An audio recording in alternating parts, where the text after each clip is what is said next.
Olá, meus amores, tudo bem com vocês? Eu espero muito que sim. Eu me chamo Isabel Mota e está começando mais um vídeo neste canal. E o vídeo de hoje vai ser diferente dos vídeos que vocês já estão acostumados a assistir aqui no canal. Hoje eu decidi compartilhar algo que eu já vinha pensando em fazer há muito tempo, desde quando eu comecei a postar os vídeos aqui no meu canal, tá?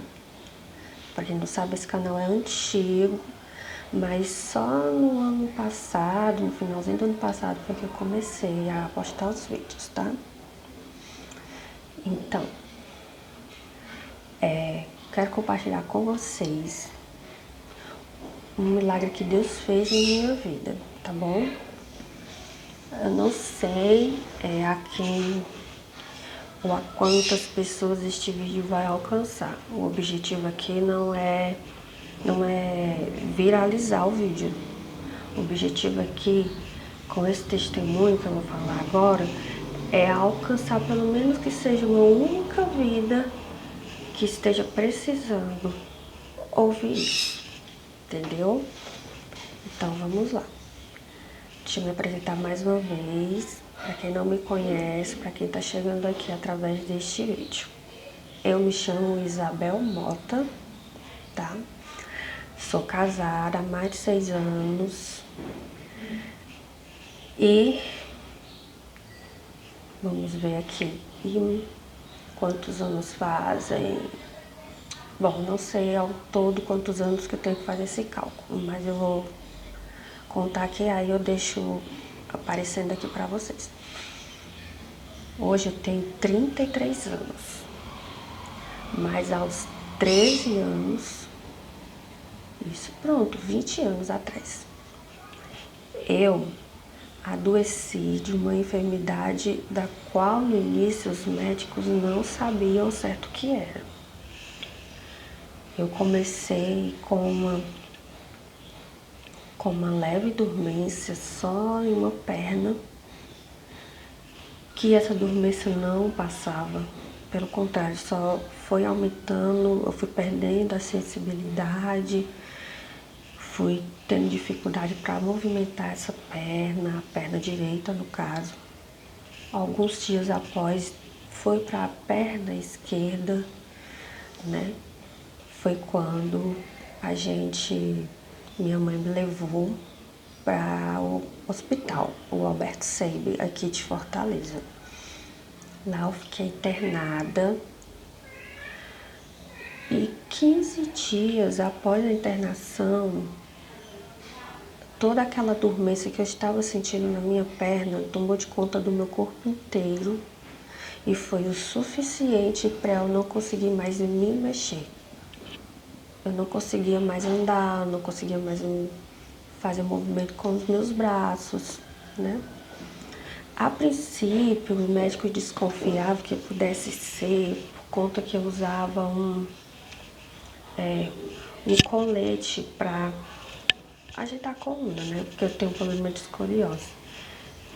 Eu também até achava, né, na minha ignorância, eu só tinha 13 anos, eu imaginava que era porque eu estava apertando muito e de fato eu apertava muito, porque na minha cabeça, quanto mais eu acochasse aquele aparelho, mais rápido a minha coluna ia voltar para o lugar e eu iria me livrar daquele negócio, que eu achava horrível, detestava usar aquilo.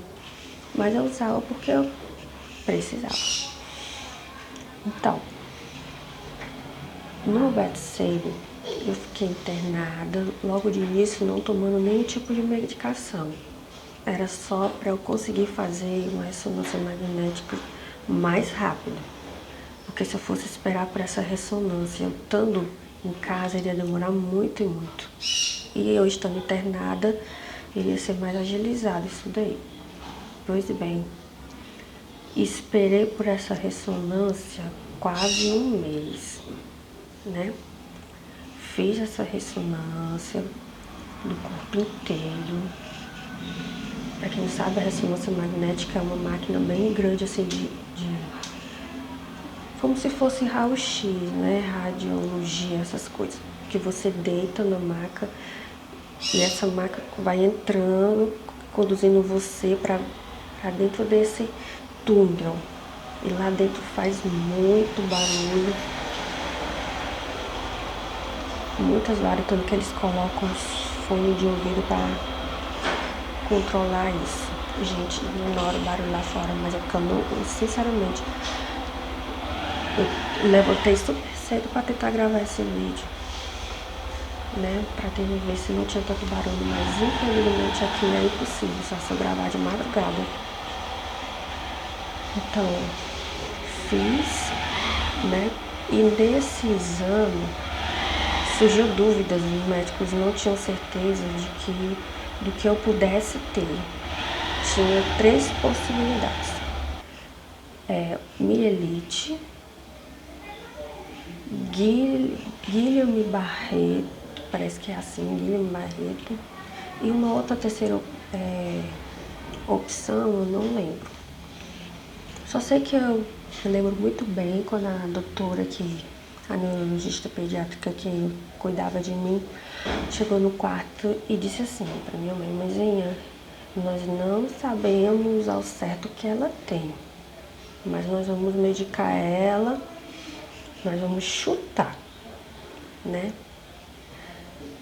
Ela não sabia, né? Com certeza ela estava na dúvida porque eram sintomas parecidos de outras doenças, mas Deus sabia. Deus estava no controle o tempo inteiro.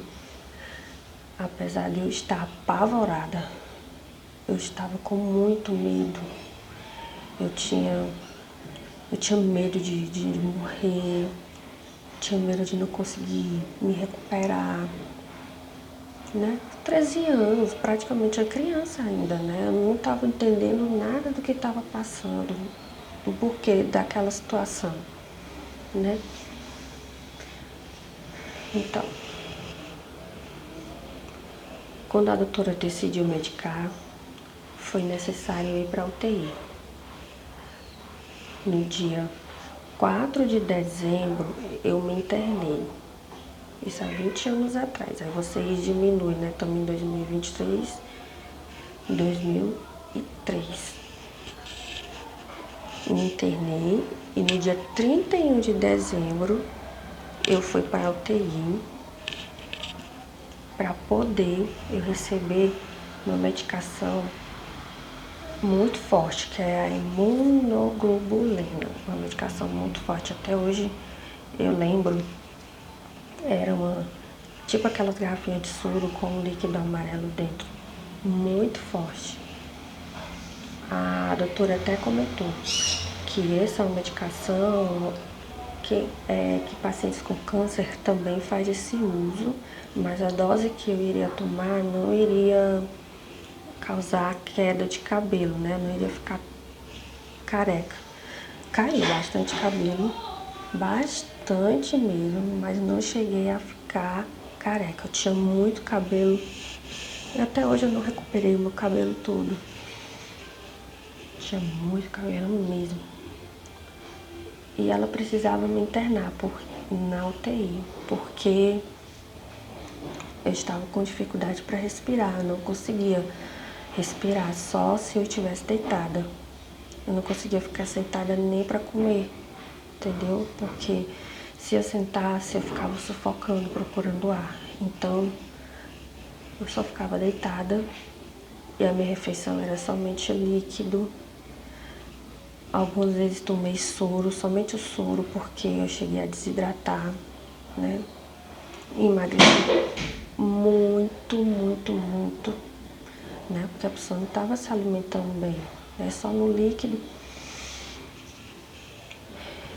Muito complicada, foi difícil. Eu tô falando aqui com vocês e tá passando assim um filme assim na minha mente, assim. Eu não vou entrar em muitos detalhes, porque senão esse vídeo vai ficar muito longo. Pois bem, fui pra UTI na virada do ano. Lá da UTI eu só ouvia, dava pra ouvir os fogos, assim, de longe, mas dava pra ouvir bastante os fogos. Passei uma semana lá e foi os piores dias da minha vida, de toda a internação foi lá dentro. Porque eu estava consciente de tudo. Mas as outras crianças que estavam lá, elas não estavam, né? Estavam crianças em coma, né? Então, elas só dormiam. E eu ficava acordada, eu não tinha sono, então eu ouvia tudo que acontecia ali e as horas lá dentro não passavam. Tinha um relógio bem grande, eu me lembro que eu dizia que o relógio era meu pior inimigo. Porque eu olhava para ele e não rodava. Parecia que não saía do canto aqueles ponteiros. Então, voltando aqui, né? Comecei essa medicação. No início dava muito mal-estar. Eu ficava com o couro cabeludo fervilhando assim, dava uma coceira no couro cabeludo, uma ardência. Não era esse remédio, na vida não era o único que eu tomava também. Eu estava tomando também junto com ele corticoide, né? E a minha visão ficava muito turva. Quando eu abria os olhos, eu via tudo girando. Aí eu fechava os olhos, mas eu não estava dormindo, era só porque eu não conseguia me manter com os olhos abertos. Gente, foi difícil. Espero que vocês estejam conseguindo me entender. Botei o fone de ouvido aqui para tentar abafar as horas lá de fora. Então, tudo meu era ali, né? Como eu não me levantava para me alimentar, então a minha dieta era daquele jeito mesmo, só no líquido, cheio de aparelhos, né? Aqueles fios aqui, um negócio que eles botam aqui no dedo também, com aquelas maquininhas que fica assim acima do leito, aquele negócio apitando o tempo todo. Gente, foi horrível. Não, o que eu passei lá dentro da UTI foi ruim, foi. Mas o que eu via as outras crianças, o que eu via as outras mães em desespero. Eu vi crianças morrendo, né? E vi o desespero das mães ali. Não sou mãe ainda, não tenho filhos, mas eu creio que o milagre do Senhor, a obra que Ele começou em mim, Ele vai terminar. Então eu ficava naquele desespero, naquela coisa de ver aquelas crianças ali agonizando e aqueles aparelhos apitando e eu começava a interceder por elas. Eu já não pedia mais nem por mim, era só por aquelas crianças. E Deus fez. Teve criança ali que recebeu alta da UTI antes de mim, criança que estava pior que eu, né? Recebeu alta antes de mim. Eu vi crianças morrendo ali, mas eu vi o milagre de Deus acontecendo na vida também de outras crianças. E aquilo me encheu de esperança, né? Claro. Foi quando eu comecei a melhorar. Eu voltei a conseguir ficar sentada. Eu não me mexia, mas para eu ficar sentada assim, não sozinha, eu precisava de ajuda, né? Minha mãe me colocava sentada, né? Eu ainda não conseguia deitada, eu não conseguia mudar de lugar, eu tinha que pedir para minha mãe mudar de posição, ou quem estivesse lá, enfermeiro, alguém que estivesse me acompanhando. Mas já conseguia ficar sentada e já conseguia me alimentar melhor. Alguns dias depois da medicação eu comecei a sentir muita fome mesmo, que não passava. Era eu comendo e parecia que tinha um buraco no meu estômago. A doutora disse que era normal por causa das medicações, as outras corticoides. Aí eu comecei a ficar como? Inchada, que parecia um fofão, o rosto inchado e a barriga. Foi só isso, né? Os braços e as pernas, como eu não estava me movimentando, estava dessa finurinha. Não tinha mais massa muscular, estava tudo sequinho, né? Passei uma semana na UTI E depois eu recebi alta para ir para a enfermaria. Lá na enfermaria eu passei mais uns 10 dias, né? E lá eu fui sendo acompanhada pela fisioterapeuta também, né? Já conseguia passar mais tempo sentada, já conseguia pegar alguma coisa. Não tinha assim a coordenação motora, nada, com dificuldade, mas eu conseguia agarrar alguma coisa. Até que chegou o dia de eu receber alta. Passei 1 mês e 18 dias internada no Alberto Sílio. Voltei para casa de cadeira de rodas. Mas não voltei para minha casa, para casa dos meus pais, que é essa daqui. Na época ela não estava assim, eu não pude voltar para cá, porque eu estava com a minha imunidade muito baixa e a casa aqui era toda no tijolo ainda e a doutora não aconselhou, né? Era todo no tijolo, úmida. Aí eu tive que ficar na casa de uns tios meus. Fiquei por lá, passei acho que uns quase 3 meses morando com eles. E aí, a parte mais difícil depois que eu cheguei em casa foi o choque de realidade. Porque quando eu tava no hospital, eu tava vendo que tinha muitas crianças parecidas com a minha situação, né? Então eu não me sentia diferente. Mas quando eu voltei pra casa, que eu olhei tudo assim à minha volta e disse, eu vi, nossa,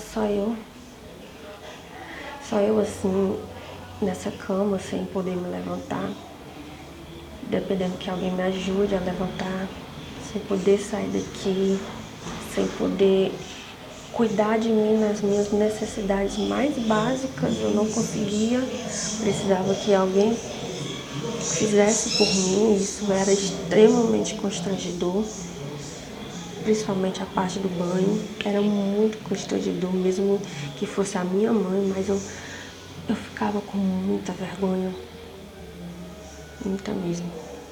E eu via todo mundo andando, né, pra lá e pra cá, e eu ficava muito triste porque eu queria sair daquela situação e eu não conseguia, né? Eu chorava muito, batia muito desespero, muita revolta, não vou mentir.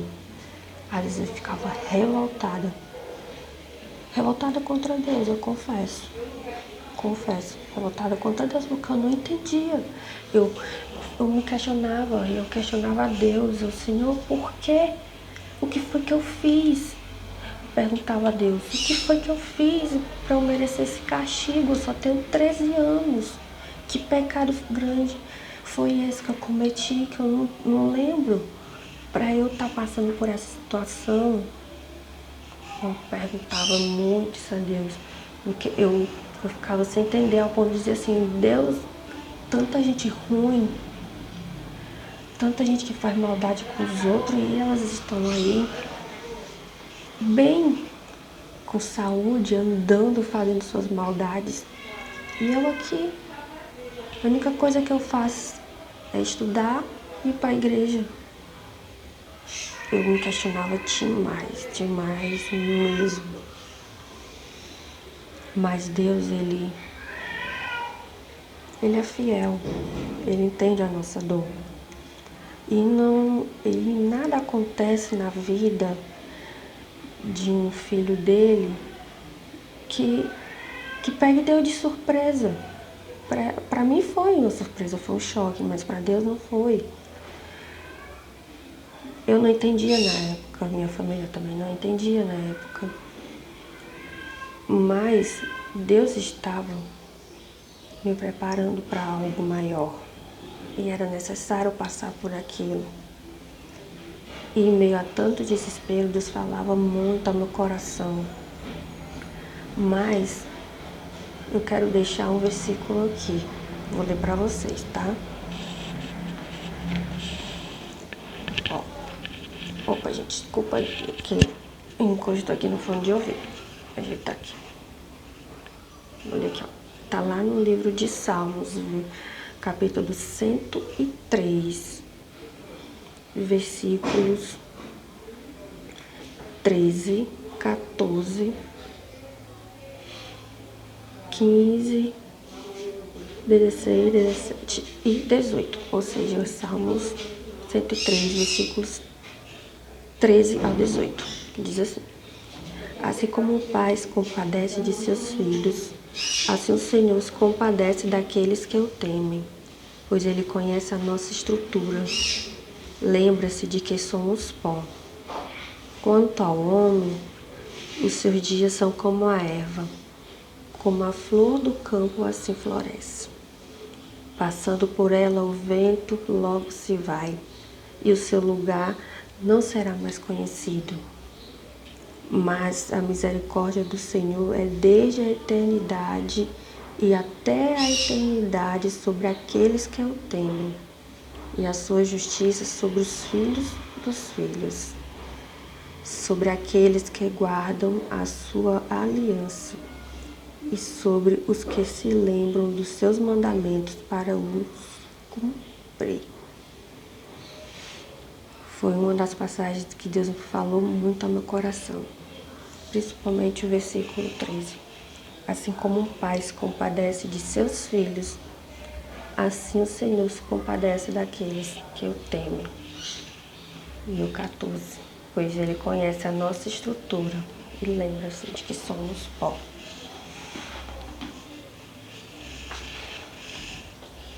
Deus, ele sabe, se ele permite certas situações, há um propósito. E ele sabe até onde a gente suporta, até onde a gente consegue ir. A gente perdoa aqui, viu? Aqui tá tremendo aqui, tá? Ele sabe até onde a gente consegue chegar. E nenhuma luta, nenhuma provação é eterna. Dura a nossa vida inteira aqui em cima deste chão. Deus, ele é Pai. E quando ele permite certas situações nas nossas vidas, é por dois motivos. Ou consequências das nossas próprias atitudes, dos nossos erros, dos nossos pecados, ou é uma provação. Que nem Jó. Quem conhece a história de Jó vai entender. Ali foi uma provação, Jó perdeu tudo, literalmente, né? Mas ele não perdeu a fé dele em Deus. Ele teve momentos difíceis, sim, ser humano, quem nunca, né? Mas Deus tinha algo muito melhor reservado para ele. Toda aquela provação foi transformada em bênção no final. O que eu quero dizer com isso? Eu resumi bastante aqui o meu testemunho, porque ele é muito grande. Mas o que eu quero dizer com isso, concluir. Não sei o que você tem enfrentado, nem há quanto tempo.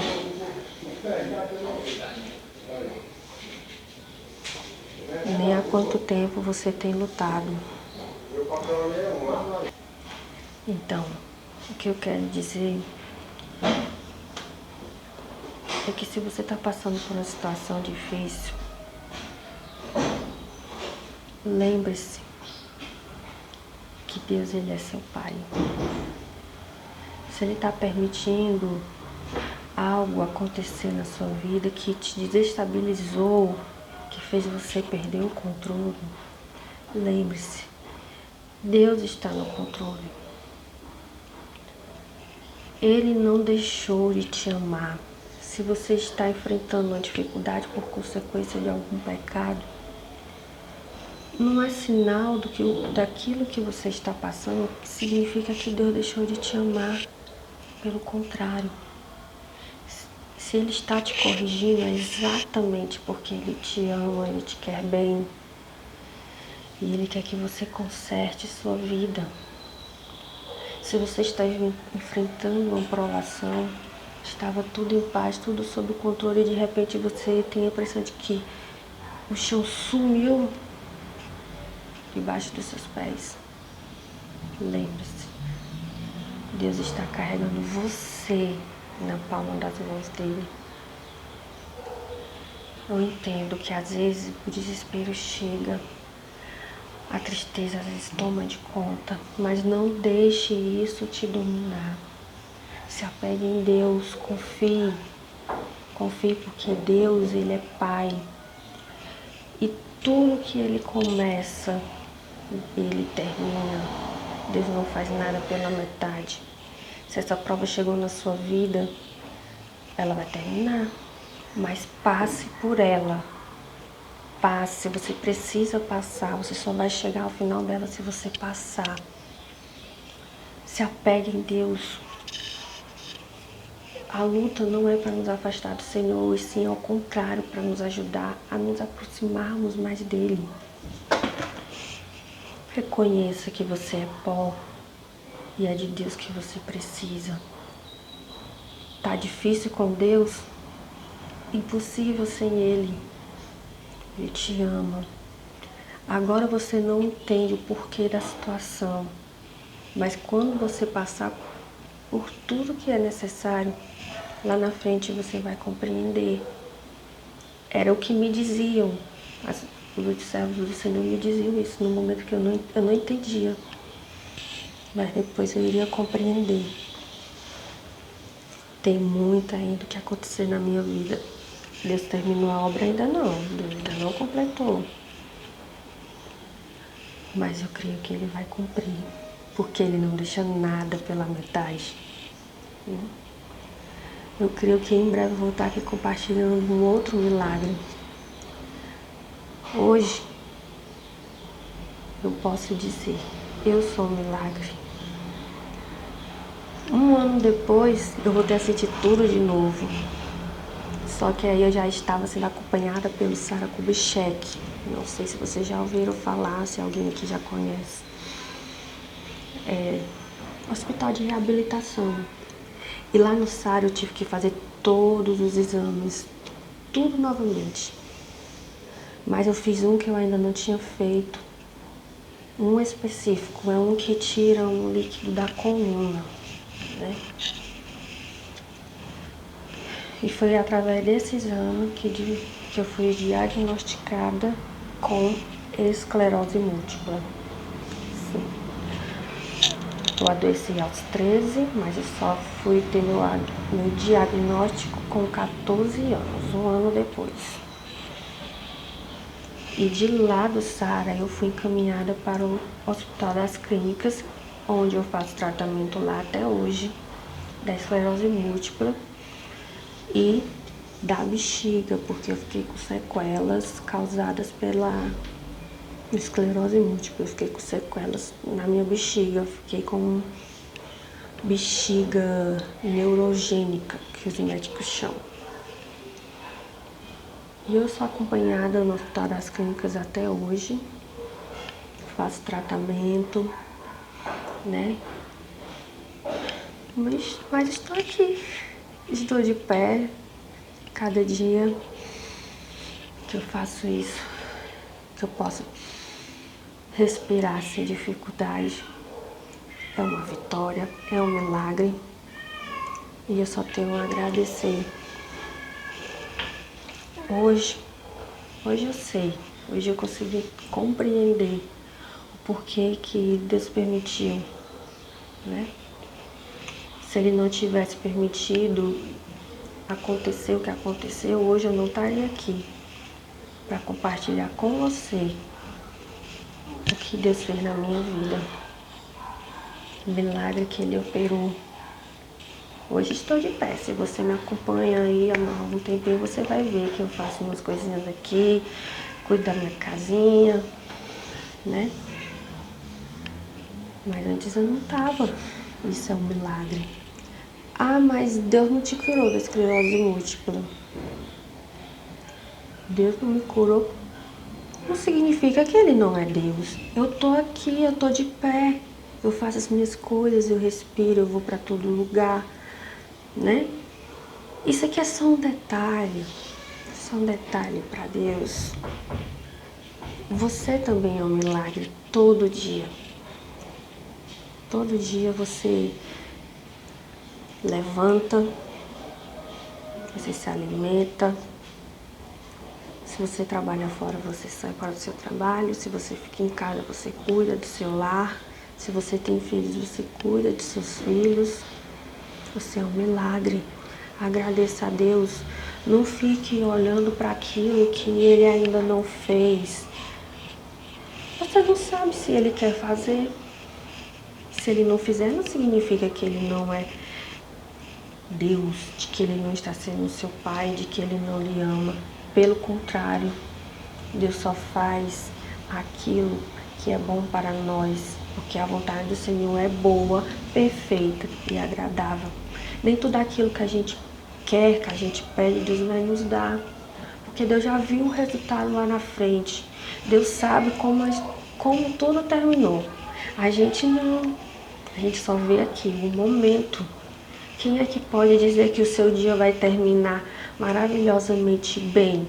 Ninguém pode dizer, porque muitas coisas podem acontecer no decorrer desse dia. É claro que nós desejamos que o nosso dia termine bem, mas quem somos nós, né? Então seja grato. Passe pela prova, peça força a Deus e nunca esqueça. Deus, Ele é Pai. Ele se compadece sim de você. E Ele vê sim suas lágrimas e Ele sabe até onde você suporta. E tenha certeza, você vai sair dessa muito mais forte do que quando você entrou. Bem, esse é um pouco do meu testemunho, tá?